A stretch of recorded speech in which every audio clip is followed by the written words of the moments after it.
तो फिर डाउ को दोष नहीं देना चाहिए ना, जो इधर इतना बड़ा बड़ा स्विंग नहीं, लगाया है। डाउ को शाबाशी देनी चाहिए, दोष नहीं, शाबाशी। हम्म। कायदे से तो इससे कहीं ज्यादा गिर सकता था, सही बात है। ठीक है, लेकिन बहुत कम गिरा ऑनेस्टली। तो मतलब डाउ में इतनी खराबी नहीं हुई जितनी हो सकती थी। अब वो हो सकता है कि अब पोजीशन किस तरह से बनी हुई हो, फेड की पॉलिसी के पहले 2-3 दिनों में वॉलेटाइल रहे अमेरिकी बाजार, सो वो पोजीशनिंग के हिसाब से हो सकता है। एग्जैक्टली किस तरह की पोजीशनिंग बनी मुझे आइडिया नहीं है, इसलिए मैं ये नहीं कह सकता, लेकिन ओवरऑल आप रिएक्शन देखें 150 पॉइंट का, और ऊपरी स्लोप से करीबन करीबन 350-400 पॉइंट घटे, करेक्ट। करेक्ट। तो उतना बहुत रीजनेबल, बहुत मैच्योर रिएक्शन है। जिस तरह का उन्होंने आउटलुक दिया उसके मुकाबले में तो हम कुछ गिरे ही नहीं डाउ पे। तो मतलब ये भी मान के चल रहे थे कि अभी भरोसा अगर करके चलना नहीं ज्यादा। नेहा जी, हाँ। सिंपल सी एक बात, मैं आपसे एक सवाल पूछता हूँ।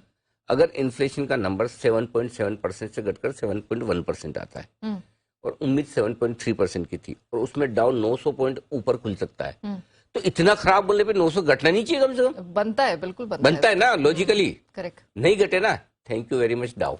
साइन ऑफ हाँ मैच्योरिटी। हाँ, बहुत मतलब इससे बहुत खराब हो सकता है, जो नहीं हुआ बच गए।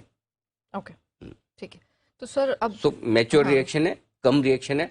अब ये रिएक्शन आगे देगा या फिर अभी भी पैसे की ताकत है बाजारों में, या अभी तक कोई लिक्विडिटी निकलने के ज्यादा संकेत नहीं है, ये सब दिक्कतें नहीं है, तो फिर टिका रहेगा, वो देखने वाली बात है। सो ओवरऑल मार्केट उतने खराब नहीं हुए, और अगर डाउन नहीं गिरता है या डाउ फ्यूचर्स नहीं गिरते हैं या बाजार रिएक्शन नहीं देते हैं, इसका मतलब ये नहीं कि हम जो भी चेयरमैन साहब ने बोला वो सब अच्छा मान ले। उन्होंने क्या बोला वो अपनी जगह है, मार्केट कैसे रिएक्ट करता है वो अपनी जगह है, दोनों का अलग अलग फंडा है, करेक्ट।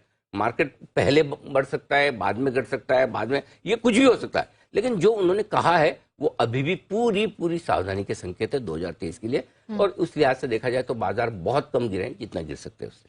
तो हमारी स्ट्रैटेजी फिर, भारत की स्ट्रैटेजी फिर बदलती है क्या इस हिसाब से? देखो एक चीज तो नहीं जो बदलेगी, हाँ। वो ये कि जब हम गवर्नर साहब की पॉलिसी आई थी तब हम ये बात कर रहे थे कि गवर्नर साहब अभी बड़ी सावधानी के मूड में हैं, Correct. ठीक है, जबकि सारे फैक्टर्स, कमोडिटीज के दाम कम हो रहे हैं, हमारी महंगाई काफी तेजी से घटी, अब तो 6 के नीचे है।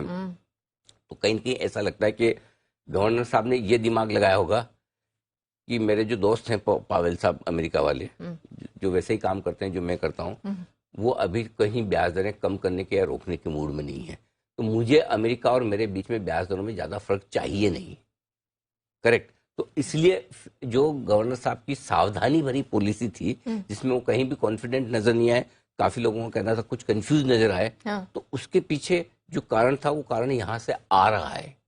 अच्छा। जो उन्होंने, तो इसका मतलब क्लियर कट है कि अभी अमेरिका अगर जल्दी से ब्याज दरों को रोकने के फेवर में नहीं है, रिवर्स लेने के फेवर में नहीं है, तो हमारे गवर्नर साहब की जो स्ट्रेटेजी सावधानी भरी वाली पिछली पॉलिसी में दिखी, वो सही है, तो हमारे पॉलिसी के लिहाज से वैसा ही चलेगा, ठीक है। अब आइए बाजार के लिहाज से। बाजार के लिहाज से नया सिंपल सी चीज है, अपने फॉर्मूले में कोई बदलाव नहीं। कल की जो पहली 2 लाइन लिखी थी वही 2 लाइन आज भी है। जब तक निफ्टी 18,450 के नीचे बंद हो, नो टेंशन। जब तक बैंक निफ्टी 43,500 के नीचे बंद हो, नो टेंशन।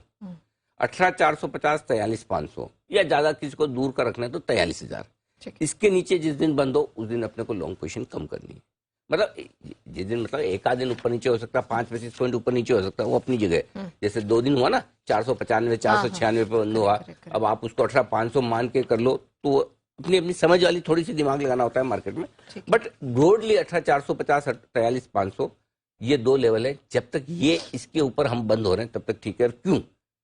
15 दिन से हम निफ्टी पर, बैंक निफ्टी पर 43,000 के ऊपर बंद हो रहे हैं, और 5 दिन से 43,500 पर, तो क्लोजिंग बेसिस पे हमने 43,500 को जीत रखा है। और निफ्टी में पूरे 14 ट्रेडिंग सेशन हो गए जो हम 18,500 के ऊपर बंद रहे, 14 ट्रेडिंग सेशन। सोचो है 18,660 पर ही, लेकिन 15 सेशन से 150 पॉइंट ही ऊपर है। 18,495 18,490, ये छोटे मोटे 5-15 पॉइंट में उनको 500 ही गिनता हूं। तो ब्रॉडली आप 15 दिनों से 18,500 को क्लोजिंग बेसिस पे होल्ड कर रहे हैं, इसलिए 50 पॉइंट नीचे 18,450 आपका एक बार स्टॉप लॉस हो गया। बस ये 2 चीजों को ध्यान में रखिए, तेजी की पोजीशन बनाए रखिए। जब तक ये 2 लेवल नहीं टूटते तब तक अब काम की बात। ऊपर 18,900 19,000 के आसपास के टारगेट इंटैक्ट हैं। वंडरफुल। 45,000 के आसपास के टारगेट बैंक निफ्टी के इंटैक्ट है। ये दोनों टारगेट फेल कब माने जाएंगे? जब इन 2 लेवल के नीचे आप बंद हो।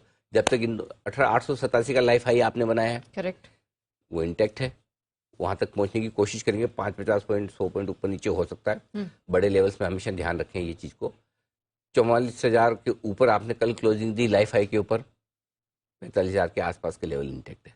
तो अपने सिंपल फॉर्मूला, फेड क्या कहता है, अमेरिका क्या करता है, सब जाने दो, ट्रेड तो यहाँ करना है। सही बात है। और यहाँ ट्रेड करने का सिंपल फॉर्मूला, आपने तो लाइफ हाई पर हमेशा गांठ बांध कर रख लीजिए। एक ही फॉर्मूले से चलना है जो हमेशा आपने काम करता है। खड्डा कहाँ है, कहाँ स्टॉप लॉस लगाना है, किसके नीचे जाने पर मुंह फुलाना है, किसके नीचे जाने पर नाराज हो जाना है, किसके नीचे जाने पर गुस्सा करके सब बेच देना है ना। ये इमोशन ही तो काम आते हैं, मार्केट तो इमोशन से चलता है। तो इसलिए अपने पहली चीज जहाँ ध्यान रखनी, ये 2 लेवल है, इसके नीचे जब बंद होना शुरू होगा, 1-2 दिन आप देख लो पक्के तौर पर, थैंक यू, तब तक कोई टेंशन नहीं।